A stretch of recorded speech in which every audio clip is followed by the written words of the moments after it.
Energy density requirements for lighting that are law. We'll get to that in a moment.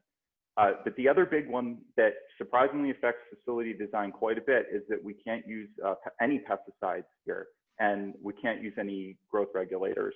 And that really means you can't even use Clonex, no cloning gel with hormones in it. So that's a lot of challenges that aren't dealt with in other markets. And this leads to designing smaller rooms.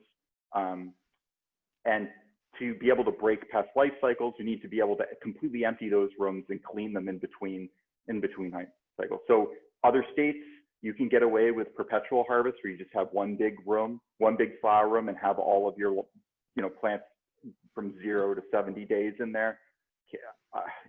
You're going to really struggle here to do that because of the lack of available pesticides and ways to combat that.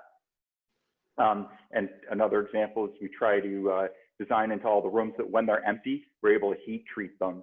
And that's something you have to design initially, because if you try to heat treat to the kill temperature of soft-bodied insects in a building that hasn't been designed for it, you'll probably trigger the fire suppression system, which is a very expensive incident.